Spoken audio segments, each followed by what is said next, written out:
जनवादी पार्टी जनपद देवरिया में डॉक्टर शून्य रामनाथ चौहान के नेतृत्व में रैली महासभा का आयोजन किया गया 31 अक्टूबर 2023 को, जिसमें उन्होंने कहा कि भाजपा सरकार द्वारा सरकार और कॉर्पोरेट गठजोड़ एवं धार्मिक उन्माद के सहारे जनता को गुमराह कर एक विशेष को फायदा पहुंचाने की यहूदीकरण समिति के विरुद्ध जनवादी राष्ट्रवाद, जनवादी लोकतंत्र एवं भारतीय संविधान एवं जनतंत्र को बचाए रखने के लिए जनवादी पार्टी की राजदन पद यात्रा 2-1-0-2023 से बागी बलिया की धरती से निकली है, जिसके दूसरे चरण की शुरुआत देवरिया के टाउन हॉल से दिनांक के 3-1-1-0-2023 को आरंभ होकर कुशीनगर, गोरखपुर और लखनऊ के रास्ते होकर दिल्ली के रामलीला मैदान में लाखों की संख्या में जन सैलाब उमड़ेगा। आशय की जानकारी आज देवरिया राजदन पदयात्रा में उपस्थित जनमानस को संबोधित करते हुए जनवादी पार्टी के राष्ट्रीय अध्यक्ष डॉक्टर संजय सिंह चौहान ने कहा कि मैं अपने प्रधानमंत्री माननीय नरेंद्र मोदी जी से पूछना चाहता हूं कि नई संसद भवन में राजतंत्र स्थापित करके पिछड़ा वर्ग महिलाओं के आरक्षण छीनकर फॉरवर्डों को दे दिया। देशवासियों को क्या संदेश देना चाहते हैं? भारत विश्व का सबसे बड़ा लोकतंत्र देश है, राजदन स्थापित करने की क्या आवश्यकता पड़ गई? इसका उद्देश्य क्या है और क्या मांगे हैं आप? जनवादी पार्टी के नेतृत्व में बागी बलिया की धरती से 2 अक्टूबर से राजदन पदयात्रा निकली है, जो उत्तर प्रदेश के विभिन्न जनपदों से होते हुए, लखनऊ होते हुए दिल्ली के रामलीला मैदान तक जाएगी। ये पदयात्रा भारत के प्रधानमंत्री से कुछ प्रश्न लेकर के निकली है।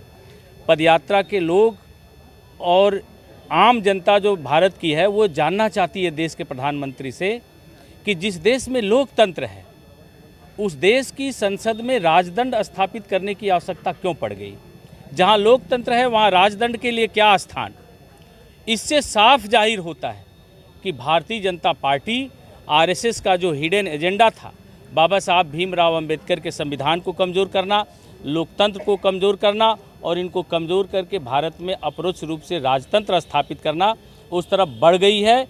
इन सब सवालों से देश की जनता को अवगत कराते हुए और इन सवालों के साथ लोगों को खड़ा करते हुए दिल्ली के लिए हम लोग पदयात्रा पर निकले हुए हैं। हम लोग जानना चाहते हैं कि भारत के प्रधानमंत्री 1 नेशन 1 इलेक्शंस की बात करते हैं, अच्छी बात है, मुबारक है, लेकिन 1 नेशन और 1 एजुकेशन की बात कब होगी? क्या शिक्षा में 2 तरह का मापदंड होगा तो क्या 2 तरह का भारत नहीं बनेगा? एक कलेक्टर का बेटा और ठेले वाले का बेटा कब एक स्कूल में पढ़ेगा, इसकी आवाज़ कब उठेगी? इसके बारे में देश के प्रधानमंत्री कब सोचेंगे? देश के प्रधानमंत्री कहते हैं कि हम पिछड़े वर्ग से आते हैं, हम पिछड़ा प्रधानमंत्री हैं। देश के संसद में महिलाओं के लिए आरक्षण का जो बिल आया देश की संसद में, उसमें पिछड़े वर्ग की महिलाओं को क्यों नहीं आरक्षण दिया गया? इससे साफ जाहिर होता है कि भारत के प्रधानमंत्री का अंदर का चेहरा कुछ और है और बाहर का चेहरा कुछ और है।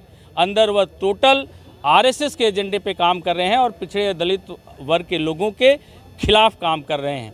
भारत के लोग जानना चाहते हैं कि आप रोज़गार देने की बात किए थे, रोज़गार आप क्या देंगे? जिनके हाथों में रोज़गार है उनका रोज़गार आप और छीन रहे हैं। किसानों को मजबूत करने की बात कर रहे थे कि हम किसानों की आय दुगनी कर देंगे। आपने बीज महंगा कर दिया, खाद महंगा कर दिया, दवा महंगा कर दिया और फसल की लागत को तो आपने बढ़ा दिया और दाम वहीं का वहीं रह गया। तो इस तरह से किसान भी अपनी आत्महत्या करने के लिए कर्ज में डूबा हुआ और मजबूर है। इन सब सवालों को लेकर के, जातिगत जनगणना के सवालों को लेकर के हम लोग पदयात्रा पर निकले हैं और इन सवालों के साथ देश की आवाम भी तैयार हो रही है और यह पदयात्रा भारतीय जनता पार्टी के शासन में ताबूत में एक ऐसी कील ठोकेगा कि 2024 में भारतीय जनता पार्टी की सरकार जाएगी और इस देश में जो लोकतंत्र के बचाने वाले लोग हैं, जो संविधान को चाहने वाले लोग हैं, उनकी सरकार आएगी। लेकिन मोदी जी तो कहते हैं कि पिछड़ों को मैं साथ देता हूँ। पिछड़ों का साथ दिए होते तो संसद में महिला आरक्षण बिल पे पिछड़ों का आरक्षण क्यों नहीं लागू कर दिए? देश में पिछड़ों के आरक्षण का एक भी आप भर्ती बता दीजिए भाजपा सरकार में जहाँ पिछड़ों को 27% आरक्षण मिला हो। यह जब से सरकार आई है सामाजिक न्याय को लगातार कमज़ोर कर रही है, सामाजिक न्याय पर लगातार कुठाराघात करके देश के पिछड़ों, दलितों और अल्पसंख्यकों को विकास के सर्किल से बाहर कर रही है। यह इनकी नीति है और इसके प्रति अब लोग सजग हो गए हैं। आपकी पदयात्रा कितने दिनों तक चलेगी और किस रूट से और कहां तक जाएगी? बलिया से होते हुए आज हम देवरिया पहुंचे हैं।